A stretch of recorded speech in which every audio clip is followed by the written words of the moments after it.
Hey YouTube, I've always been a fan of unusual or alternate input devices. For example, I've been using my trackball mouse since about 2002. I recently got my hands on a roller mouse, which is a cylinder that slides back and forth to give you your left-right motion, and it rolls up and down for your up-down motion. It's supposed to relieve strain. I haven't used it enough to really notice any difference, but it is quite comfortable to use.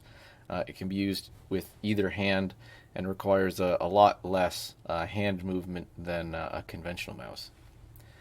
On my mobile devices, I can't stand the QWERTY keyboard. It's not made to be used on a touchscreen. It's made to be used with two hands and most of your fingers.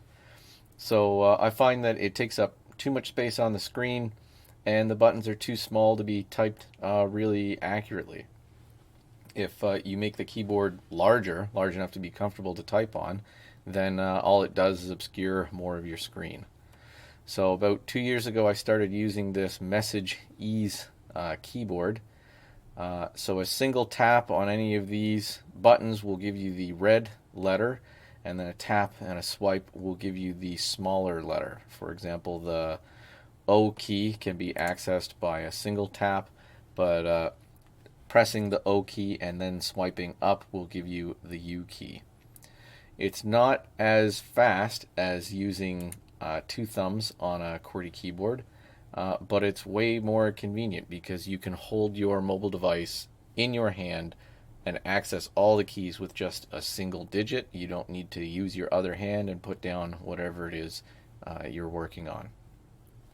So I wondered what it would be like to have a physical version of this Message Ease style keyboard. I found the cheapest number pad available on Amazon and hooked it up to a STM32 board. The STM board is hooked directly to the input matrix. I actually took the guts out of the number pad completely. And it scans the keys, looks for key presses, fills a buffer, and when there's two keys pressed and they're released in the correct order, then it will look up in a big array to see whether that comes out to a valid input or not.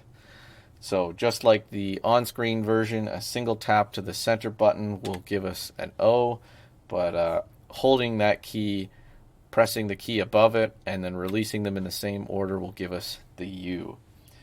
Releasing them in the same order is important because it prevents accidental inputs, and it also gives you a way to back out.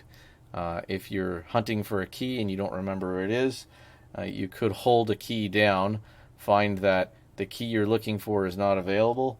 Pressing any key and releasing it will put it into kind of a jammed mode, where it will wait for you to release all of the keys and then start over.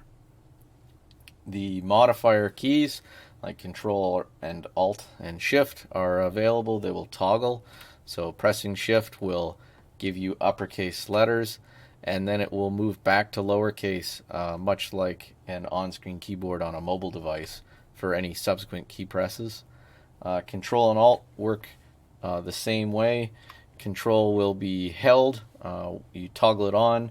Pressing any other key will input that key along with the Control key. In this case, Control A will select everything, and you'll notice that the Control key is no longer toggled on. The Super key is also hidden behind the Control key because I find I don't use it so often. Punctuation is in the period key page. There's also brackets and numerical symbols. And you'll notice that there haven't been any numbers yet. Those are actually in the next mode. Right now we're in A to Z mode. Pressing the number lock will bring us into the numerical mode. All the punctuation is in the same place, just to keep things consistent.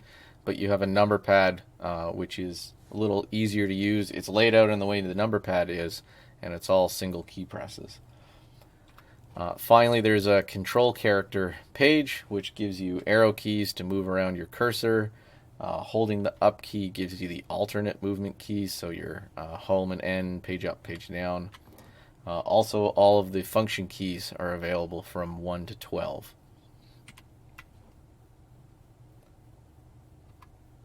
So it's really not a practical input device. It's significantly slower than a normal QWERTY keyboard. It's actually not even as fast as the on-screen Messages keyboard on my phone. But if you have a device, or you have a number of devices which only need input maybe once a week or once a month, then having a reduced keyboard might actually be useful. It saves you carrying around an entire keyboard. So I hope you found this interesting, and if you'd like to see more like this, then check out my channel. Thanks for watching.